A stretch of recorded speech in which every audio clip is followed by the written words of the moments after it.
భగవద్భక్తి లేనివాడు యొక్క జీవితం ఎటువంటిదంటే అందేందూదయముల్, నీకు కళ్ళు లేనప్పుడు ఎంత చంద్రోదయం ఉన్నా నీకేం కనపడ. మకాబధిర శంఖారావముల్, నీకు చెవుడున్నప్పుడు ఎంత శంఖధ్వని చేసినా నీకేం వినపడదు. మూక సత్ గ్రంథాఖ్యాపనముల్, ఒక మహాగ్రంథాన్ని చదవమని చెప్పమని మూగవాడికి ఇచ్చాం, ఆయన ఏం చెబుతాడండి? పద్యం పాడటం కాదు, మాటే రాదయ్య ఆయనకి పాపం. ఆయన ఏం చెబుతాడు?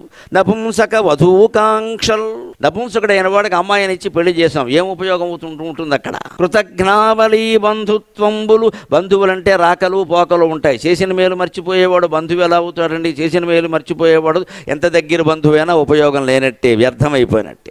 భస్మ హర్మ్యములు, మేడ కట్టుకోవాలి, సిమెంటుతో కట్టుకోవాలి, ఇటుకలతో కట్టుకోవాలి, ఇంకా రకరకాల పదార్థాలతో కట్టచ్చు, కానీ బూడిదతోటి మేడ కడతానంటే బూడిదైపోతుంది అది. లుబ్ధద్రవ్యములను, ధనానికి సార్థకత ఎప్పుడుంటే తాను అనుభవించి ఎవరికైనా దానం చేస్తేనే. లుబ్ధుడు ఉంటాడు, వాడు అనుభవించడు, ఎవరికి దానం చేయడు, వాడు అనుభవించడు కూడా.